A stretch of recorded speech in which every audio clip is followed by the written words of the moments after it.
Ninth class mathematic के मेरे अज़ीज़ students, अस्सलाम वालेकुम। एक्सरसाइज 1.1 स्टार्ट कर रहे हैं। इसमें स्मार्ट सिलेबस के मुताबिक क्वेश्चन नंबर 1 की सी जो दी गई है उसका हमने ऑर्डर मालूम करना है, यानी मर्तबा मालूम करना है। एक कालिब दिया गया है, इसका ऑर्डर जब हम मालूम करते हैं तो कुछ इस तरह निकलेगा। Order of C is equal to, अब हम अगर गौर करें तो इसकी इस सूरत में देखें तो ये एक कतार बनती है। ये रो 1 है, और अगर इसके कॉलम चेक करें तो ये एक कॉलम है, ये दूसरा कॉलम है। यानी एक कतार बन रही है और दो कॉलम बन रहे हैं। तो इसका ऑर्डर जो बनेगा वो कुछ इस तरह बनेगा कि 1 बाय, ये कॉलम दो हैं तो यहाँ हम दो कॉलम लेंगे। ये 1 एक कतार है इसकी, ये दो इसके कॉलम जो बन रहे हैं। ये है हमारा जवाब। उर्दू में अगर इसको लिखना चाहें तो हम लिखेंगे कि कालिब सी का मर्तबा बराबर है 1/2। बस। इसके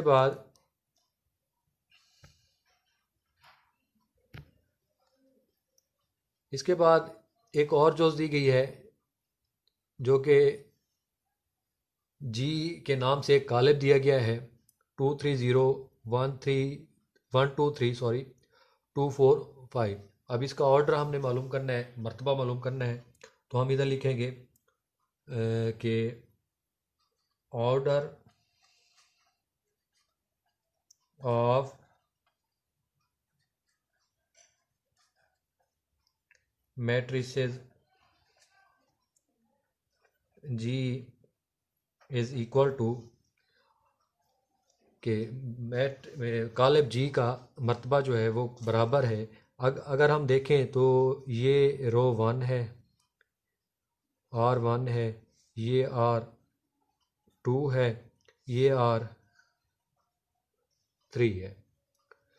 अगर कॉलम देखें तो ये यहाँ से ये सारा आ रहा है, ये C1 है, ये C2 है, ये C3 है। अभी अगर इसका ऑर्डर चेक करें तो 3 कतारें और 3 कॉलम है तो ये बनेगा 3/3 की सूरत में। उर्दू में हम लिखेंगे कि कालिब जी का मर्तबा बराबर है 3/3 के। इसके बाद एक और जो दी गई है जो कि एच के नाम से एक कालिब है, इसका हमने मर्तबा मालूम करना है। इसकी कतारें देखें तो ये दो कतारें हैं, यानी ये R1 है, ये R2 है, रो 1 और रो 2। और इसके कॉलम चेक करें तो ये है C1, ये है C2 और ये है C3। यानी दो कतारें हैं और कॉलम कितने हैं? 3 है। तो हम इसका मर्तबा जब बनाएंगे कुछ इस तरह बनाएंगे, order of matrices H is equal to, दो कतारें हैं तो हम इधर दो लिखेंगे, बाय 3 कॉलम है तो हम इधर 3 लिखेंगे।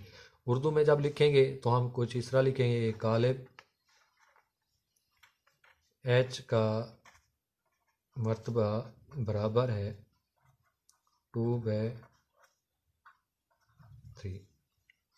ये है हमारा आज का पहला सवाल।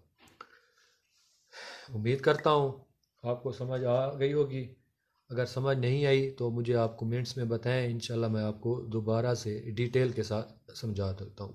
इसके बाद हम शुरू करते हैं स्मार्ट सिलेबस के मुताबिक क्वेश्चन नंबर 3, एक इशारे की एक एक्सरसाइज का। तो उम्मीद करता हूँ वो भी आप लोग मुकम्मल तवज्जो से सुनेंगे।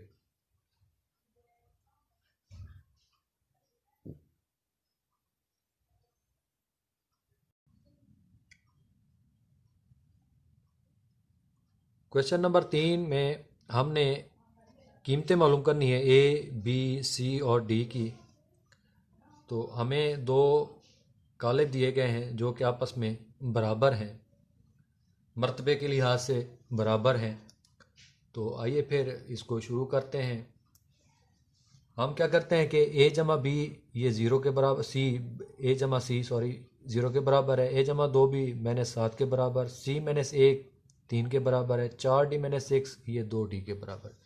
तो हम इसको मुख्तलिफ मसावातों की सूरत में हल करते हैं। ए जमा सी बराबर है 0, हम इधर लिख देते हैं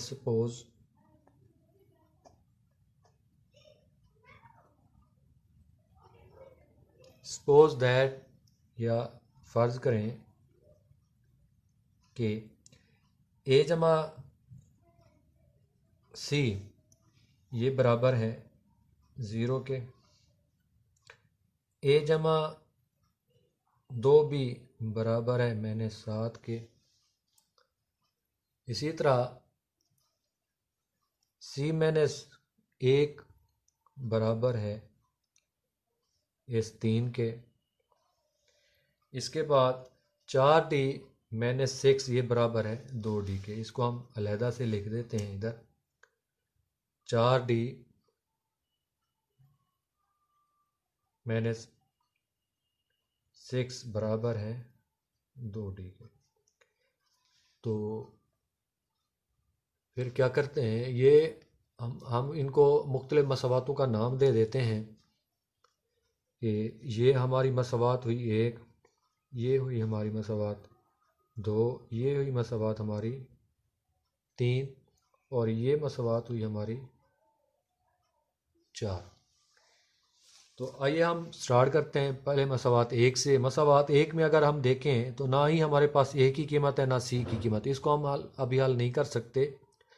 दूसरी मसावात में ए जमा 2b दिया गया है, ना ही हमारे पास ए की कीमत है ना ही बी की, इसको भी हम हल नहीं कर सकते।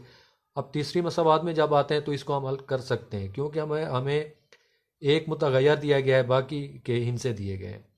तो हम क्या करेंगे कि -1 को हम दूसरी साइड पे ले जाएंगे, ये जम्मा का 1 हो जाएगा, यानी कि सी -1 जम्मा 1 हो के 3 जम्मा 1 यहाँ जुड़ जाएगा, यहाँ ये ख़त्म हो जाएगा और सी की कीमत निकल आएगी 4। तो इसी सी की कीमत को हम मसावात 1 में दर्ज कर सकते हैं, क्योंकि मसावात 1 में सी की रकम दी गई है। तो हम क्या करते हैं कि इधर लिखते हैं कि सी बराबर है ये जो 4 है को मसावात 1 में दर्ज करने से, मसावात 1 में दर्ज कर देते हैं। तो ए लिखेंगे हम, ए जमा सी की जगह हम ये 4 लिखते हैं, बराबर है ये 0 के। 4 को हम इधर दूसरी साइड पे ले आते हैं, क्योंकि हमने ए की कीमत मालूम करनी है। तो ए जमा 4 -4 हो के इस साइड पे आ जाएगा, ये यहाँ से ख़त्म हो जाएगा और ए की कीमत निकल आएगी -4। इसके बाद हमारे पास ए की कीमत निकल आई है और सी की, तो हम इन दोनों को अब हमारे पास जो दो मसावातें बची हुई हैं उनमें पुट करके उनकी कीमतें निकाल सकते हैं। अब यहाँ जो है देखें तो हम यहाँ ए की कीमत पुट कर सकते हैं, क्योंकि हमारे पास ए की कीमत दी गई है। तो हम इधर लिखेंगे कि मसावात 2 में ए की कीमत दर्ज करने से, ठीक है जी। इस यहाँ हम वैसे अगर ये लाइनें लगा दें, कॉलम बना लें, तो ये अच्छी वाज़ेह हो जाती है बात।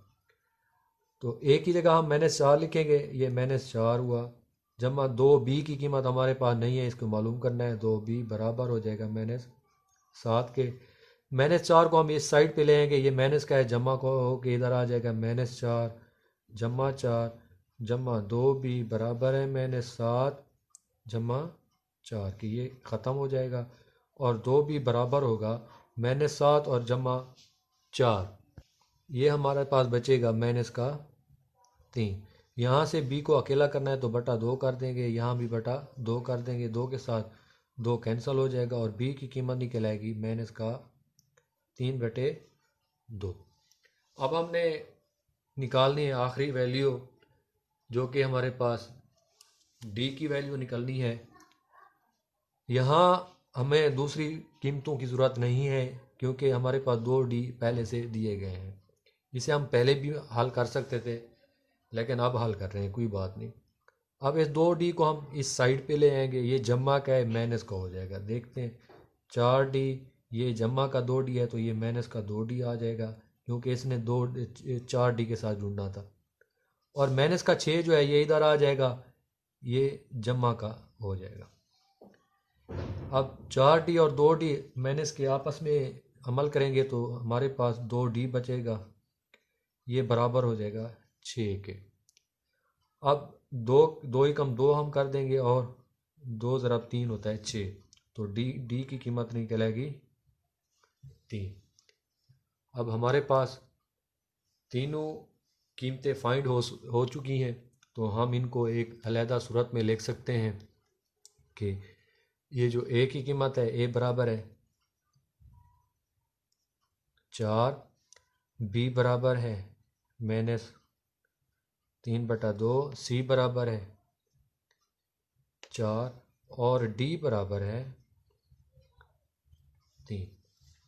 तो ये है हमारा सवाल और ये हमारी स्मार्ट सिलेबस के मुताबिक एक्सरसाइज कंप्लीट हो चुकी है। अगर किसी को कहीं से समझ नहीं आई तो आप मुझे कमेंट्स में बताएं, मैं आपको दोबारा से समझा दूंगा। अगर मेरी वीडियो पसंद आई है तो इसको लाइक करना ना भूलें, लाइक लाजमी कर दिया करें। अगर मुनासिब लगे तो कमेंट भी कर दें, और अगर मेरा चैनल अभी तक सब्सक्राइब नहीं किया तो सब्सक्राइब भी कर दें। बहुत बहुत शुक्रिया। अल्लाह हाफ़िज़।